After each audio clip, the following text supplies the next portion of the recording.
Ησυχία λίγο συνάδελφοι. Ναμασκάρα, Καριαβάτα, το Δαμαστικών, φοιτητής στο τάτο έτος. Έχει προηγηθεί μια πάρα πολύ μεγάλη συζήτηση επί πάρα πολλών θεμάτων. Και λογικό να υπάρχει χαοτική σκέψη, να διέστανται οι απόψεις, κάποιες να συγκλίνουν, κάποιες να αποκλίνουν. Γενικά, αυτό που λέμε γιατί κατάληψη, τι είναι η κατάληψη, είναι κάποια αιμονή. Το κάνουμε έτσι να το κάνουμε, είμαστε, βλέπουμε το πανεπιστήμιο πιο πολύ. Όχι. Κατάληψη κάνουμε επειδή είναι το ίστατο εργαλείο του φοιτητικού μας συλλόγου ενάντια στο νομοσχέδιο Καρακάκη. Ένα νομοσχέδιο το οποίο δεν είναι ιδρύουμε ιδιωτικά από τη μία, αφήνουμε τα δημόσια και τα βαθμίζουμε από την άλλη. Στην πραγματικότητα, εισάγει ιδιωτικονομικά κριτήρια και στη δημόσια εκπαίδευση. Μια προηγούμενη τοποθέτηση πολύ σωστά έθεσε ότι πάντα η κάθε κυβέρνηση το μαχαίρι το βάζει αργά. Γιατί μόνο έτσι μπαίνει πιο βαθιά το μαχαίρι. Δηλαδή άμα το βάζει μπαμ, καταργούμε τα πάντα, έτσι. Μπαμ, όλο. Έτσι. Δεν έχουμε δωρεάν παιδεία, δεν έχουμε δωρεάν υγεία, δεν έχουμε τίποτα. Θα βγαίναμε όλοι στους δρόμους και αυτό το πιστεύω.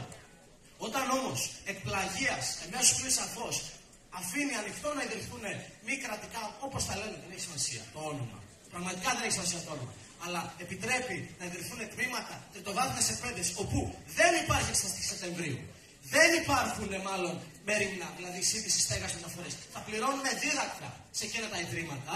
Αμέσως μπορεί, για να κάνει τα άλλα ιδρύματα, τα δημόσια δηλαδή, ανταγωνιστικά, να πει και αυτά, με τους ίδιους όρους. Έρχεται η Δάπλου Φουκού εδώ πέρα. Με μια λογική, εμείς μιλάμε για τα λαϊκά παιδιά που μπορεί να χάσουν και το μεροκάματο, που μπορεί και το νίκη. Ακριβώς το αντίθετο. Ακριβώς το αντίθετο. Εμείς είμαστε εδώ πέρα. Και εγώ είμαι εδώ πέρα. Γιατί όσοι είναι στην Κρίνη ξέρουν στις εστίες δίπλα τι σκατά είναι η κατάσταση. Μόνο εμείς ξέρουμε εδώ πέρα πραγματικά. Όσοι είμαστε εδώ πέρα στο θέατρο, τι σκατά είναι ο κόσμος εκεί έξω. Και ότι άμα δεν έχουμε πτυχίο να βγούμε αύριο, δεν θα βρούμε δουλειά. Το πολύ σέρβις οικοδομή, καμιά αποθήκη με 60. Οπότε αυτό που πρέπει να κάνουμε εδώ πέρα είναι να κατανοήσουμε ότι δεν είναι η κατάληψη για την κατάληψη. Η κατάληψη δεν είναι αυτός ο σκοπός. Είναι το ανώτατο μέσο αγώνα για όλους μας, πραγματικά για όλους εδώ μέσα, ασχέτως το τι πιστεύει ο καθένας ατομικά, για να μπορέσει να διασφαλίσει ένα καλύτερο μέλλον.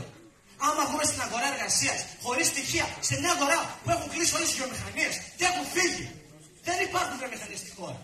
Πού θα δουλέψουμε, άμα βγούμε μηχανικοί, οδέ, λούχου, θα πάμε στο εξωτερικό. Αυτό είναι το brain drain το οποίο ευαγγελίζονται αυτοί εδώ οι τύποι και οι τύπισσες. Το brain drain. Το brain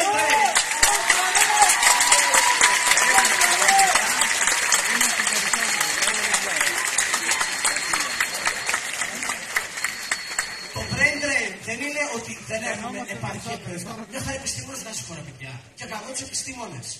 Αυτό που συμβαίνει είναι ότι όλοι αυτοί και γαμώ τους επιστήμονες πάνε στη Γερμανία. Πάνε στην Αμερική, πάνε στην Αγγλία. Επειδή εδώ δεν μπορεί η χώρα να θρέψει τα παιδιά της. Αυτό είναι το brain drain. Λένε θα ιδρυθούν μη κρατικά πανεπιστήμια, θα αυξηθούν. Πόσες θέσεις, πραγματικά πόσες καθηγητικές θέσεις η κατοχήρωση νομική και μόνο μερικών ιδρυμάτων θα μπορέσει όντως να προσφέρει. Αυτό που κάνει να πετάει τα παιδιά από φτωχές και λαϊκές οικογένειες έξω από το πανεπιστήμιο, όπως γίνεται και στην Ευρώπη, γιατί στην Αμερική και στην Ευρώπη τα παιδιά από το γκέτο, τα παιδιά από τις συνοικίες δεν σκέφτονται καν να πάω στο κολέγιο. Ούτε καν, ούτε καν.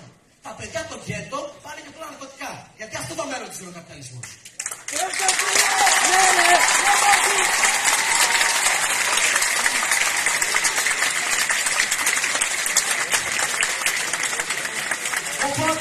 Οπότε, εμείς είμαστε εδώ πέρα που προτείνουμε σε εσάς. Γιατί δεν είναι κάτι αριστοφαρούμενοι και όλοι οι υπόλοιποι που τους μοιάζει διαλεξιστικοί. Είμαστε όλοι μαζί σε αυτό. Γιατί όλοι έχουμε ίδια συμφέροντα. Αυτό θέλουμε. Δημόσια, δωρεάν παιδεία για παιδιά από φτωχές και λαϊκές οικογένειες, έτσι ώστε στο μέλλον να βρουν μια γαμοδουλειά, να μπορέσουν να ζήσουν με αξιοπρέπεια.